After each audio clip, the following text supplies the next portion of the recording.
very good evening and welcome to the 8 p.m. news broadcast brought to you by Eswatini TV. My name is Nondobego Ntsabgelwago and I am together with Nomakabiso Ngambule. Let's take a look at tonight's headlines.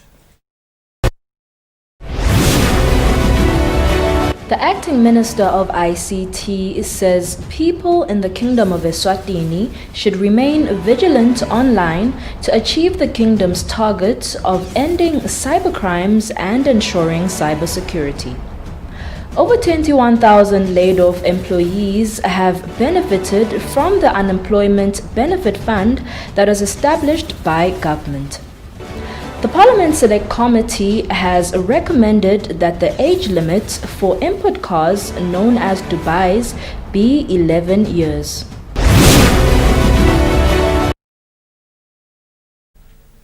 The news in detail. The acting minister of ICT, Manqoba Khumalo, says people in the Kingdom of Eswatini should remain vigilant online to achieve the kingdom's target of ending cybercrimes and ensuring cyber security.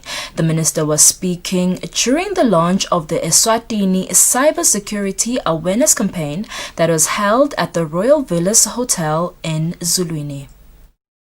The acting minister of ICT, Manqoba Khumalo, has officially launched the campaign of the month of November to bring attention and awareness to everyone on cybersecurity issues. The theme of the campaign is Do Your Part, Be Cyber Smart.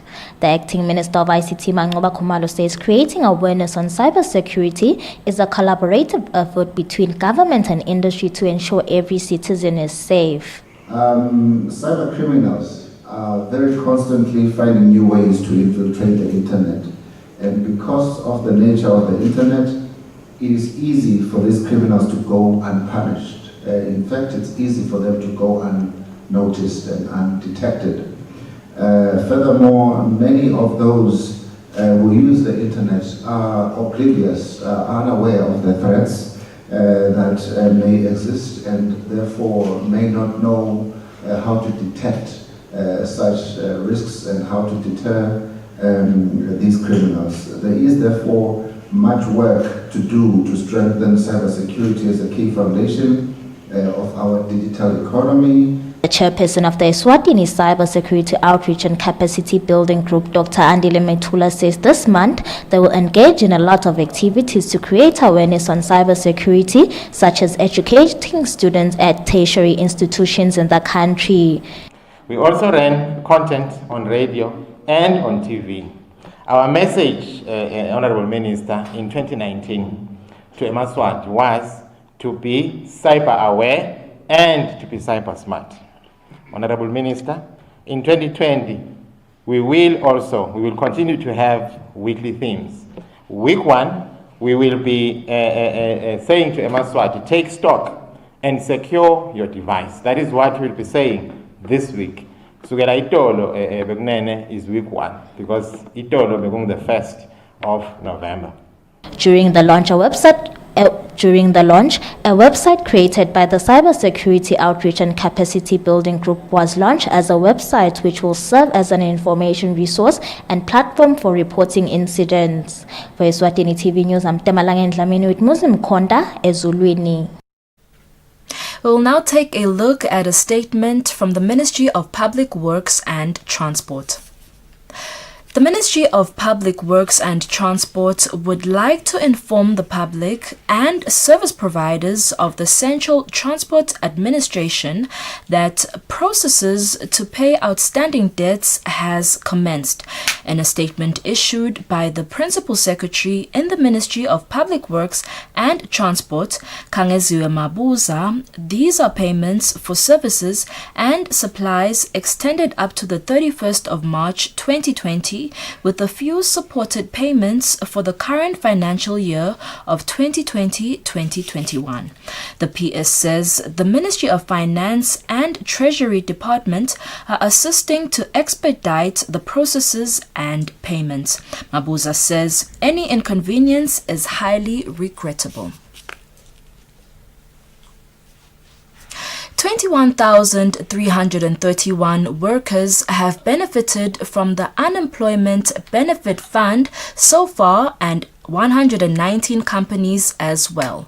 This was said by the Principal Secretary in the Ministry of Labour, Thulani Mkhaliphi, in a meeting with representatives of workers' unions where they are discussing the progress of the fund. The government of Eswatini launched the Unemployment Benefit Scheme, which seeks to provide effective mechanisms to provide income security to unemployed workers and their families against poverty and provide income support to workers in vulnerable situations such as COVID-19. The Eswatini National Provident Fund also contributed in the 25 million Emalangeni fund by government. In a meeting with the representatives of workers, the Principal Secretary in the Ministry of Labour, Thulani Mkhaliphi, says 21,331 workers have benefited through the fund and 119 companies. Mkhaliphi says many companies showed interest and put forward a list of their workers. Kuze kube lamuhla ke tisebeni lesibhadelwe ngileli bandla lelihleti la tingu 21,331 lebesibhadelwe lebekade di lay offiwe sebenzi tingapane letingtona se affectekile ting 119 lete hamba lohlelo lolu. He says the fund is left with about 13 million Emalangeni, which they are yet to discuss with government what will be done of it. Workers' unions representatives thanked government for assisting workers during this pandemic who had only one source of income. NPF mhlawumbe ngibangathanza kubonga ngoba labaningi baqashi bebesaba lokuthi maybe they'll be exposing themselves ukuthi NPF sota ubuta ukuthi awagcina nini ukusubmita for your employees. Kuliqiniso kona ukuthi le pandemic nayifika it mostly affected workers in a great extent, in as much as ne baqashi yaba affecta kakhulu, but who lose a source of income as a worker kwalimata kakhulu.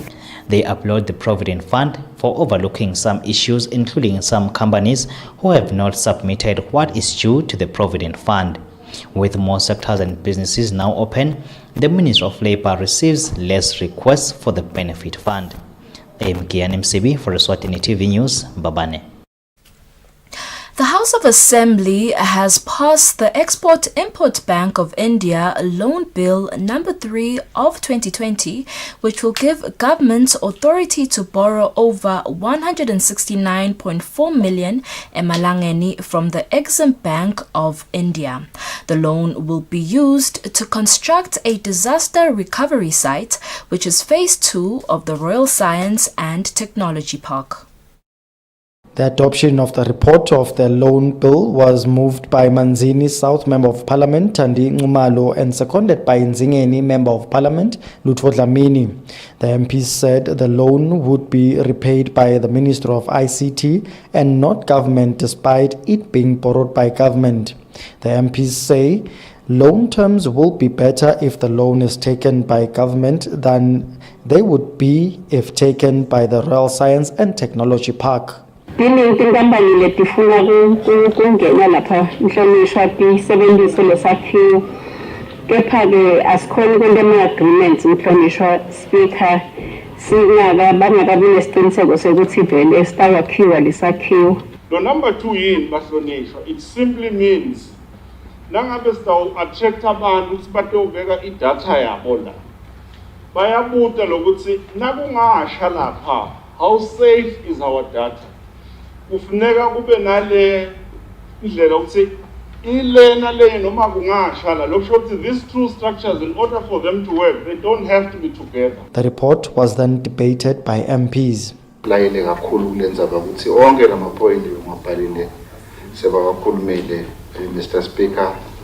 Kwami nje ucela ukuthi indlumane isi-support silitiko laka ICT lo msebenzi lona ngiwo losome emkhathini yokuthi le RSTP ibe i-profit making entity iphinde itimele ikakhulu ilethe nemali eveni labantwana njengoba bahlushwa sebachazile.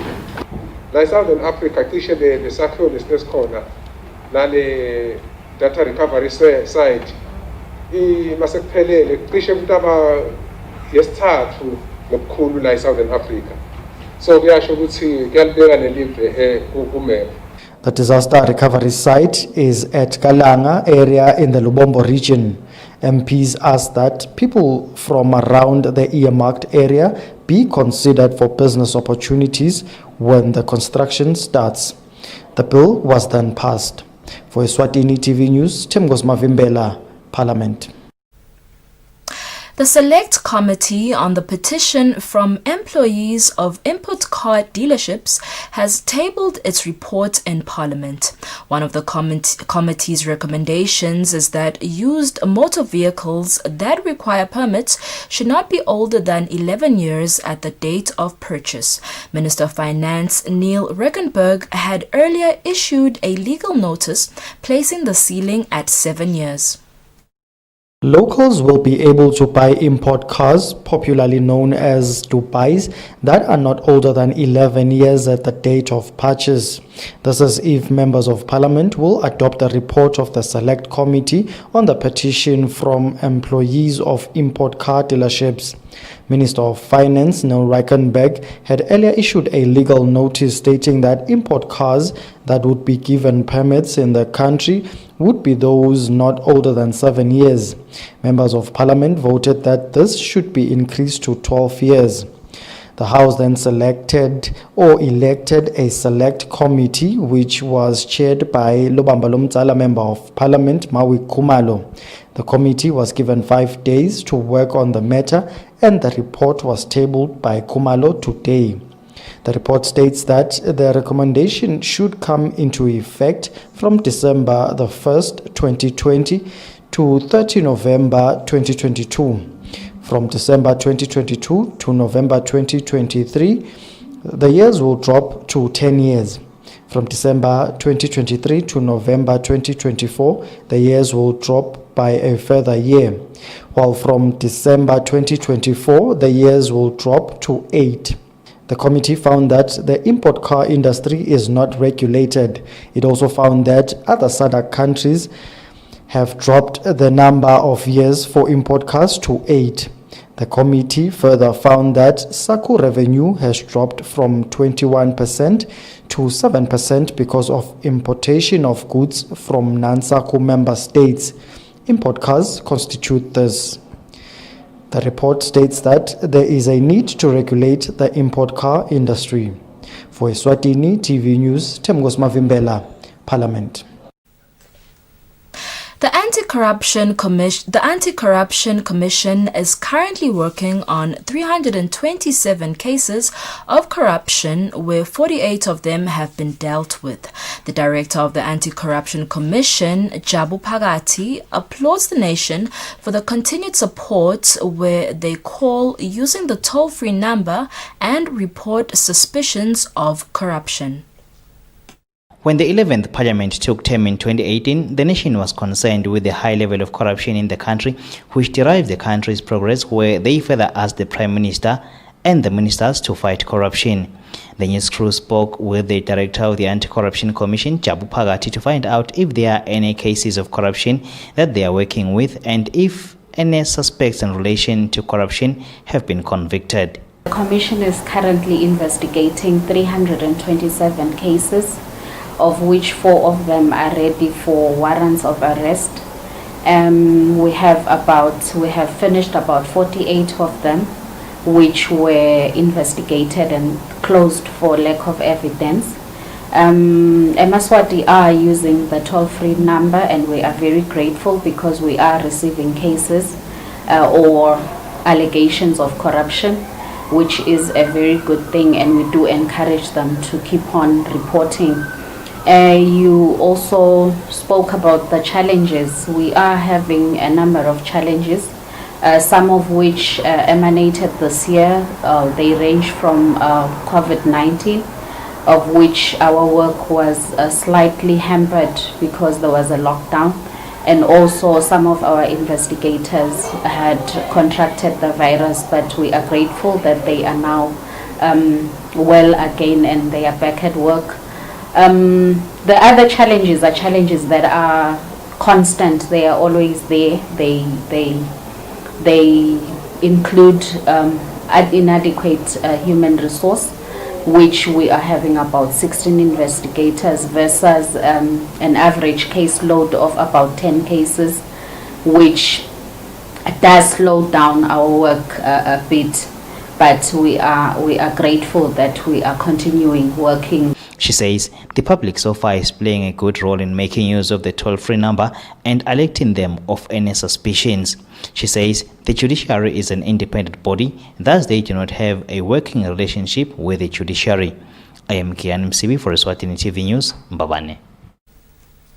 The Lubombo Regional Administrator Themba Msibi says it seems as if people of the Lubombo region have gotten used to COVID-19 to the extent that they are no longer fully complying with the COVID-19 regulations. Msibi said this in a meeting with the Lubombo Region COVID-19 Task Team Force. From time to time, the Lubombo Region COVID-19 Task Team to review the progress in the fight against COVID-19 on the region. Speaking during one of the meetings, Lubombo Regional Administrator Themba Msibi said there is a need for people in the region to up their protective standards to be safe from the virus. Msibi says the health sector has revealed that there might be a second wave of the COVID-19 in the country. Therefore, people are urged to be cautious and follow the COVID-19 regulations. Sikubona kona sihamba sibona kona lokuthi engathi amandla sashona phasi. Bese cela ngokona lokuphinde si double up siphume ngemfutho lomkhulu again ngoba naku sesiyatshela ukuthi lo mkhuhlane uphinde uyabuya. David Lamini, the chairperson of the communications team, says they have come up with new strategies in trying to curb the spread of the virus. Lamini says they will have roadblocks, checking for compliance of the regulations, and will also be involved in the youth activities. Sifuna ku-engage youth kakhulu la kuma-activities ayo kakhulu lama-youth level na-level activities siyonda lama-community meetings kakhulu siyobona amaphoyisa emango sibone bagqugqutele sibone ama-traditional leaders nyalo ukuthi tshwala sebuvuliwe abantu sebavumelekile ukuthi bathenge tshwala kodwa ngalo ukuthi thina ke sibaka awareness sifuna silanzelele ukuthi le migomo iyalandzelwa yini. Lamini continued to advise Eswatini to follow the regulations. That includes wearing of mask. On Sunday, the Lubombo region had recorded 530 confirmed COVID-19 to date. Reporting for Eswatini TV News is Tembeli Hlemakutra with Themba Shabang. It's Degi. Sipho Shongwe's murder trial did not proceed today at the High Court. The Crown came to court knowing that the trial would resume today, while the Defense Counsel was of the view that the matter resumes tomorrow, being Tuesday. The Crown is expected to put before court about 7 pieces of evidence in the form of statements from the Chief Immigration Officer and the Registrar of Companies, among others. Today, prosecutors in the Sipho Shongwe murder trial, Absalom Makanya and Macebo Nxumalo, went to court knowing that the case would resume this morning. Shongwe is alleged to have had a hand in the murder of Victor Kametse. Shongwe's defense counsel, Lucky Howe and Ben J. Simelane, were also present in court. However, they were of the knowledge that the matter would resume tomorrow. Howe informed Judge Nkosinathi Masego about this position and that the accused was not in court for that very reason. Howe then asked to see the judge and the Crown Counsel in chambers, which the judge granted. It was later established that the matter would adjourn until tomorrow, and it has been allocated 6 days. What is expected in the case is that the Crown submits 7 pieces of evidence. One is a statement from Makosi Simelane, the Chief Immigration Officer. Simelane's statement will be to the effect that there are no records of entry or departure of Mbuso Ngazankosi, who is one of Shongwe's co-accused. Another statement is that of Eswatini Revenue Authority employee Precious Chawuya, whose statement states that a car in connection to the case with South African registration numbers entered the country on 11 January 2018. The car entered through the Ngwenya border. However, the driver could not be ascertained as systems do not capture the names of the drivers but the car registration only. Another statement is from the Registrar of Companies, Msebe Malinga. The statement is to the effect that a company under the name Office Buddies has 2 directors by the